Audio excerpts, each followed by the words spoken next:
सभी कहानी श्रोताओं को मेरा नमस्कार।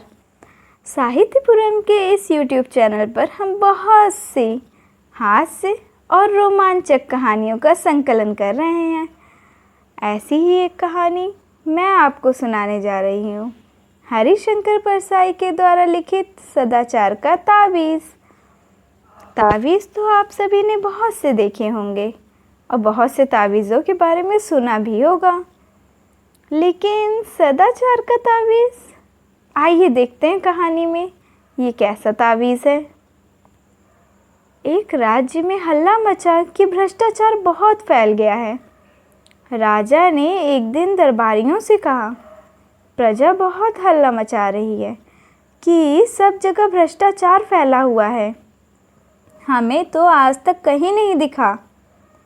तुम लोगों को कहीं दिखा हो तो मुझे बताओ। दरबारियों ने कहा, जब हजूर आप ही को नहीं दिखा तो हमें कैसे दिख सकता है। राजा कहते हैं कि नहीं, ऐसा नहीं है। कभी कभी जो मुझे नहीं दिखता वो तुम्हें दिख सकता है और दिखता होगा। जैसे मुझे बुरे सपने कभी नहीं दिखते, पर तुम्हें दिखते होंगे। दरबारियों ने कहा, जी दिखते हैं, पर वो सपने की बात है, ये तो कुछ और है। राजा ने कहा, फिर भी तुम लोग सारे राज्य में ढूंढ कर देखो कि कहीं भ्रष्टाचार तो नहीं है। अगर कहीं मिल जाए तो हमारे देखने के लिए एक नमूना लेते आना। हम भी तो देखें कि ये भ्रष्टाचार आखिर कैसा होता है, दिखता कैसा है। एक दरबारी ने कहा कि हुजूर, वो हमें नहीं दिखेगा। सुना है कि वो बहुत बारीक है। हमारी आँखें तो आपकी विराटता देखने की आदत हो गई है कि हमें बारीक चीज़ दिखती ही नहीं है। वट चापलूस दरबारी, हमें भ्रष्टाचार दिखा भी तो हम आपकी छवि ही उसमें देखेंगे, क्योंकि हमारी आँखों में तो आप ही की सूरत बसी है। पर अपने राज्य में एक जाति रहती है जिसे विशेषज्ञ कहते हैं। इस जाति के पास कुछ ऐसा अंजन अर्थात काजल है कि आँखों में लगाकर वो बारीक से बारीक चीज़ें भी देख लेते हैं। मेरा निवेदन है कि इन विशेषज्ञों की ही जी हजूरी से भ्रष्टाचार ढूंढने का काम सौंपा जाए। राजा ने विशेषज्ञ जाति के 5 आदमी बुलाए और कहा, सुना है हमारे राज्य में भ्रष्टाचार है, पर वो कहाँ है ये पता नहीं चलता। तुम लोग उसका पता लगाओ, अगर मिल जाए तो पकड़कर हमारे पास ले आना। अगर बहुत हो तो नमूने के लिए थोड़ा सा ही ले आना। विशेषज्ञों ने कहा, ठीक है। विशेषज्ञ उसी दिन से छानबीन शुरू कर दी। 2 महीने बाद वे फिर से दरबार में हाजिर हुए। राजा ने पूछा, विशेषज्ञों तुम्हारी जांच पूरी हो गई? विशेषज्ञ कहते हैं, जी सरकार। क्या तुम्हें भ्रष्टाचार मिला? जी बहुत सा मिला। राजा ने हाथ बढ़ाया, लाओ मुझे बताओ, देखूं कैसा होता है भ्रष्टाचार। विशेषज्ञों ने कहा, हुजूर हाथ की पकड़ में नहीं आता है। वो स्थूल नहीं, सूक्ष्म है, अगोचर है, वो सर्वत्र व्याप्त है। उसे देखा नहीं जा सकता, परंतु अनुभव किया जा सकता है। राजा बड़े सोच में पड़ गए। बोले, विशेषज्ञों तुम कहते हो कि वो सूक्ष्म है, अगोचर है, सर्वव्यापी है। ये सारे गुण तो ईश्वर के हैं ना? तो क्या भ्रष्टाचार ईश्वर है? विशेषज्ञों ने कहा, हाँ महाराज, अब भ्रष्टाचार ईश्वर ही हो गया है। एक दरबारी ने पूछा, पर वो है कहाँ, कैसे अनुभव होता है? विशेषज्ञों ने जवाब दिया, वो सर्वत्र है। वो इस भवन में है, महाराज के सिंहासन में है। सिंहासन में है? ये कहकर राजा साहब दूर उछलकर खड़े हो गए। विशेषज्ञों ने कहा, हाँ, सरकार आपके सिंहासन में है। पिछले माह इस सिंहासन पर रंग करने के लिए जिस बिल भुगतान को किया गया था वो बिल झूठा है। वो वास्तव में दुगने दाम का है। आधा पैसा बीच वाले खा गए। आपके पूरे शासन में भ्रष्टाचार है और वह मुख्यतः घूस के रूप में है। विशेषज्ञों की ये बात सुनकर राजा चिंतित हो गए और दरबारियों के कान खड़े हुए। राजा ने कहा, ये तो बड़ी चिंता की बात है। हम भ्रष्टाचार बिल्कुल मिटाना चाहते हैं। विशेषज्ञों, तुम बता सकते हो कि वो कैसे मिट सकता है? विशेषज्ञों ने कहा, हाँ महाराज, हमने इसकी भी योजना तैयार रखी है। भ्रष्टाचार मिटाने के लिए महाराज को व्यवस्था में बहुत परिवर्तन करने होंगे। एक तो भ्रष्टाचार के मौके मिटाने होंगे। जैसा ठेका है तो ठेकेदार मिटाने होंगे, और अगर ठेकेदार होंगे तो अधिकारियों को घूस तो मिलेगा ही। अगर ठेका मिट जाए तो उसकी घूस भी मिट जाएगी।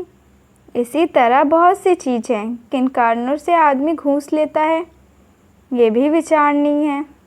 राजा ने कहा, अच्छा, तुम पूरी योजना रखे जाओ, मैं और मेरे दरबारी उस पर विचार करेंगे। विशेषज्ञ चले गए।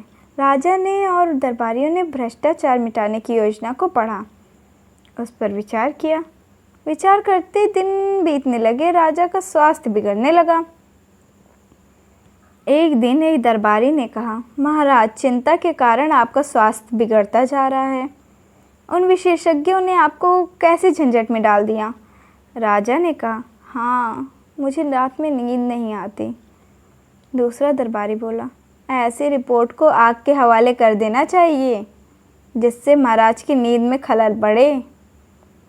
राजा ने कहा, पर करें क्या? तुम लोगों ने भी तो भ्रष्टाचार मिटाने की योजना का अध्ययन किया है। तुम्हारा क्या मत है? क्या उसे काम में लाना चाहिए? दरबारियों ने कहा, महाराज, वो योजना क्या है? एक मुसीबत है। उसके अनुसार कितने उलटफेर करने पड़ेंगे, कितनी परेशानियां होंगी, सारी व्यवस्था उलट पलट हो जाएगी। जो चला आ रहा है उसे बदलने से नई नई कठिनाइयाँ पैदा हो सकती हैं। हमें तो कोई ऐसी तरकीब चाहिए जिससे बिना कुछ उलट फेर किए भ्रष्टाचार मिट जाए। राजा साहब बोले, मैं भी यही चाहता हूँ, पर ये हो कैसे?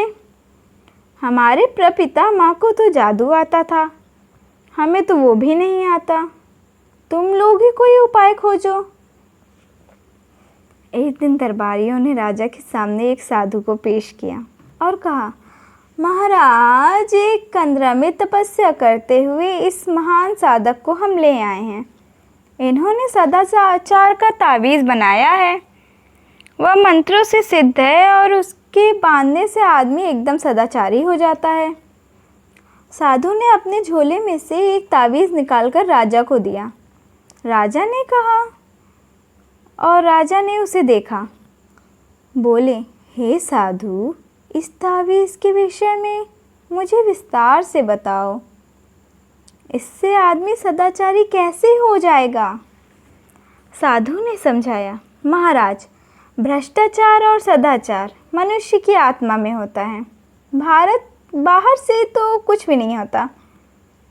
विधाता जब मनुष्य को बनाता है तब किसी की आत्मा में ईमान की कल फिट कर देता है और किसी में आत्मा में बेईमानी की।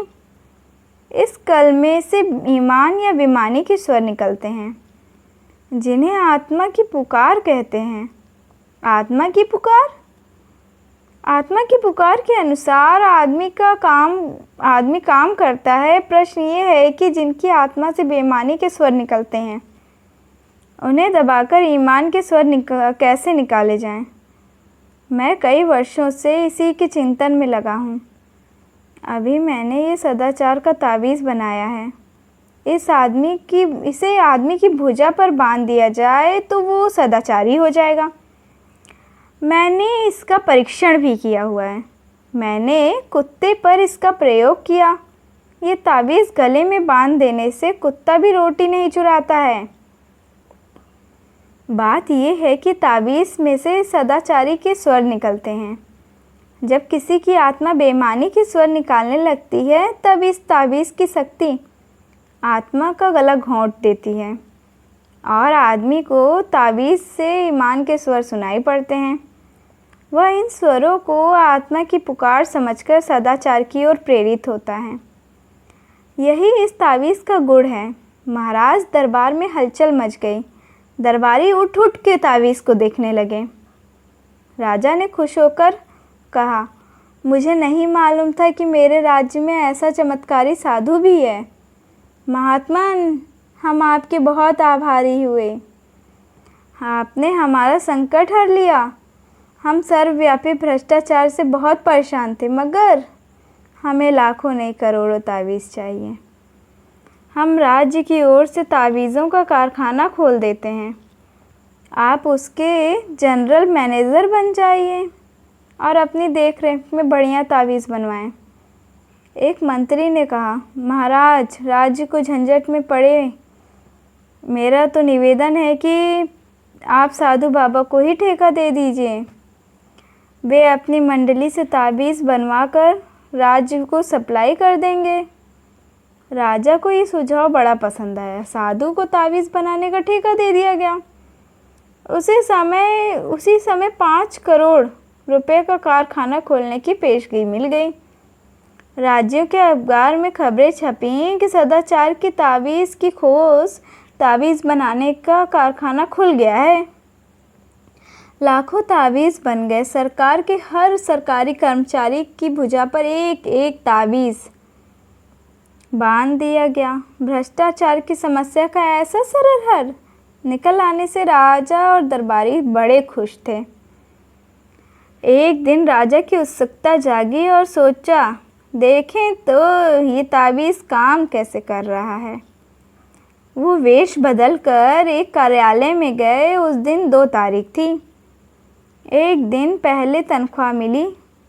वो एक कर्मचारी के पास गए और कई काम बताकर उसे 5 रुपए का नोट दे दिए और कर्मचारी ने उन्हें डांटा, भाग जाओ यहाँ से, घूस लेना पाप होता है।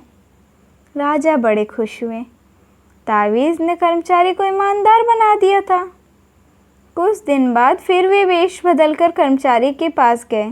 उस दिन 31 तारीख थी, महीने का आखिरी दिन। राजा ने फिर 5 का नोट दिखाया और उसने जेब में रख लिया। राजा ने उसका हाथ पकड़ लिया, बोले, मैं तो तुम्हारा राजा हूँ, क्या तुम आज सदाचार का ताबीज़ बांध कर नहीं आए? बांधा है सरकार, ये देखिए।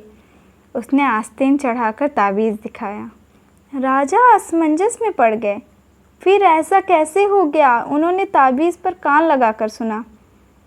ताबीज़ में से स्वर निकल रहे थे, अरे आज 31 है, आज तो ले लो तुम। कहानी पसंद आई हो तो लाइक, शेयर एंड सब्सक्राइब ज़रूर करिएगा।